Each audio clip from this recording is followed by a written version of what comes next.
ta'a haadha konfidensiidhaan mucaan koo mucaa akkasiiti mucaan koo mucaa akkanaati akkana jettee tosin barsiiftu haadha Oromoo tokko akkana naa fidaa isuma dhugaa ani leenca ofii kootiif leenca ani haadha cimtuudha ofii kootiif hebbuu kootiif ani haadha abbaa manaa kootiif ani haadha manaa dhugaadha ijoollee kootiif ani haadha dhugaadha bakka namni maatii isaa bushuu danda'e jennaan leencadha gootadha ishee isin goota jettanii faarsu battan afaan faarsa seenaan na faarsa siippi maal akka ta'e afaan Oromootiin nan barsiiftu haadha eebbaa qofadha mucaan akkasiin qaba jettee akkana baaftee agarsiiftu haadha eebbaa qofadha tole kanaaf waan nama dubbisinaa nageenyi keessan siniif haa baay'atu lafa jirtanitti dachee kamirratti mana kanaaf haaraa warra taatan maatii ta'a warri eenyummaa warri namummaan sinitti dhaga'amu namummaan sinitti dhaga'amne garuu subscribing godhina nama namummaan sinitti dhaga'amu nama viidiyoon kana hoggaan mana kana dhufe ittan gammada keessi koo na boqota jettu isheen isaan qofa maatii ta'a ammayyuu nageenyi keessan haa baay'atu jaalalli waaqayyoo siniif haa baay'atu gandummaa keessaa baa maal keessaa baa nu gandummaa keessan jirru nu ijoollee Oromooti tokkodha dhiigni keenya tokko isayyuu keessa dabarree immoo ijoollee Addaam beektu Addaam qofatu nuuf ijoolleedha ganda keessa seeninaa nu ijoollee Addaamii fi Yowaan irraa dhalanne gaafa akkana dhufnu immoo akka gara qomootti akka kitaabni qulqulluu nuu kaayetti immoo fudhanne nuyi Kush dhalataa Kush immoo maal akka ta'e dubbisaa bira gahaa seenaa warra dubbistan dubbisaa okay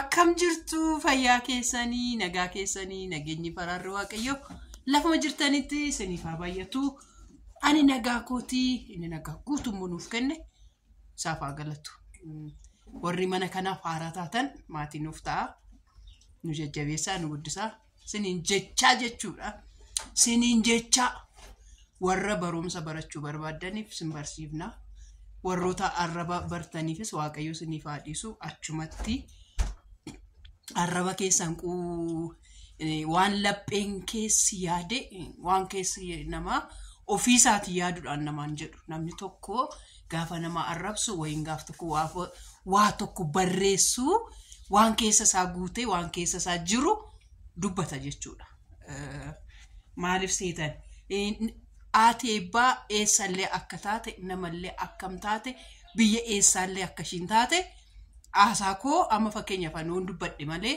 esa godina kamitti goyin gola kamitti akka naladhe namni beeku hin jiru gatiin afaan kootitiin yeroo baay'ee wayni shawaa jedha wayni giinci jedhee dubbadha malee wallagga ta'ee koo achi dhufaatii koo maal koo beektu beektan miti waan hin beekne fi waan hin beekne immoo laaqina ishi waan hin beekne illaaqina barre wannoon jedhina jechuudha waan beektan qofa dubbachuu dandeessu fayyoon eessa akka taate hin beektan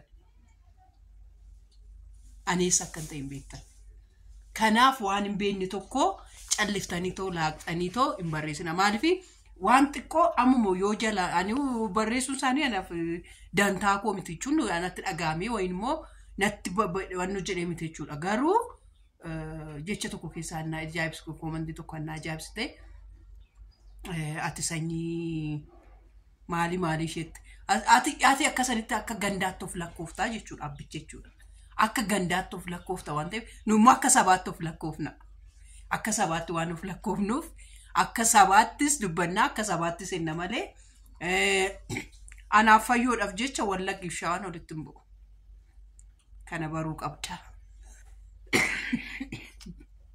anaaf fayyooni viidiyoo jenneef haasofneedhaaf ati shawaaf wallagga walitti buusuu barbaadda ishiin jette tokko faa jirti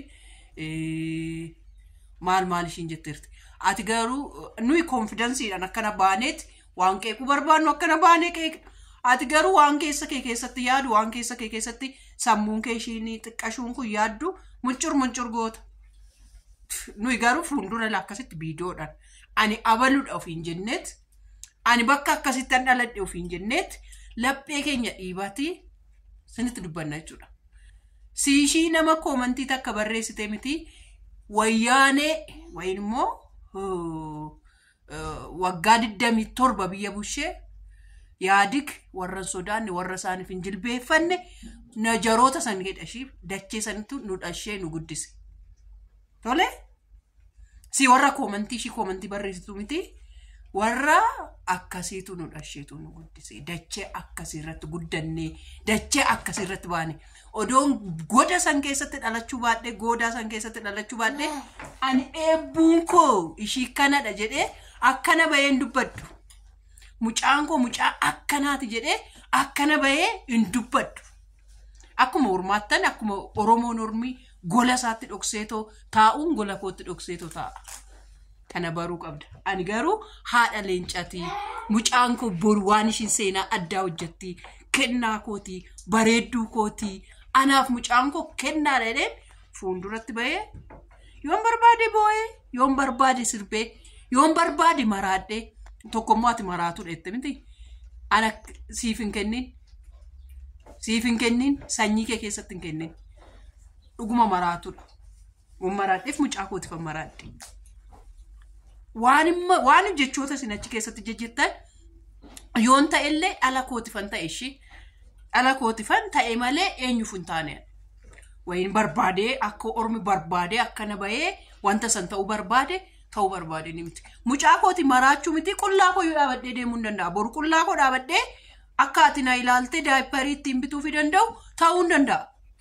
Sirees mucaa kooti mucaan koo yoo daayiparii dhabdee gubachuu hin qabdu.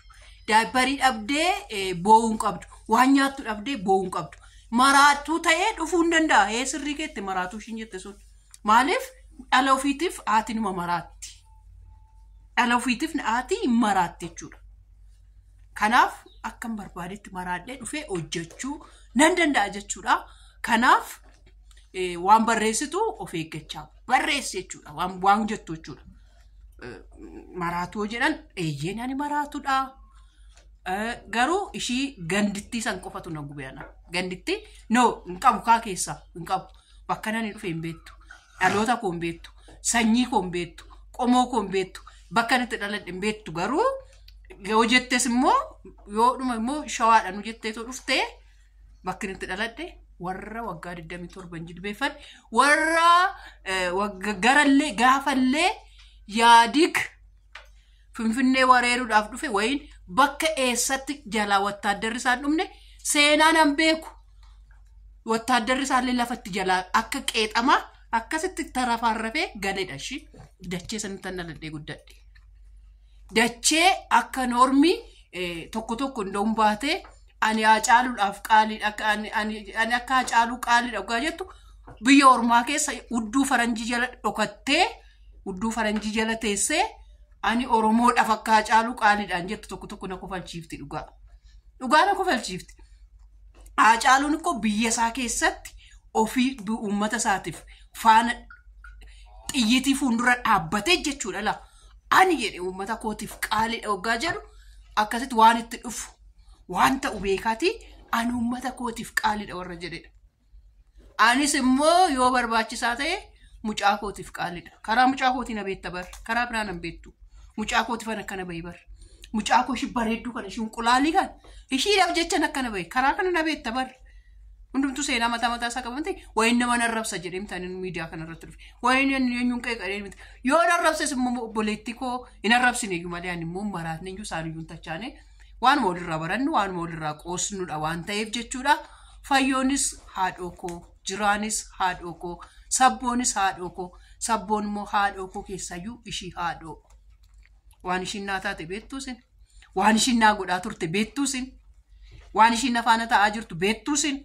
Hammallee maal ishiin akka naa gootu hin beektuusin hin beektan. Kanaafi namni wal qeeqee fi walitti gorsaa ofii ol gorsaa walitti muunii fi gandaaf ganda walitti buusuu barbaadan sammuu xuraa'aa waan qabduuf ishee isaan eebbuudhaaf eebbuu mucaa keenyadhaan nuuf qaaliidha jedhanii fayyoosoo ta'e jiraasoo ta'e mana koo keessatti yuutuubii kana an guddisan seenaan an nama gaafatu waan darbee an nama gaafatu an isaan godhanidha. Tolee. Callifteetuma gadi xibxibdeetoon barreessitiin ishiin barreessitu sun jechuudha. Amma garuu kaa jechuudha. Na aarsanii gatii na aarsanii fansanitti dubbataa jira. Maaliif kottaa goota haadha Oromoo ishee akkasitti dhuftee mucaan koo akkasidha jetteetu akkana baatee yoo barbaadde abbaa manaa ishee irratti piraankii hojjeta yoo barbaadde machooftu ta'a yoo barbaadde waan barbaadde ta'a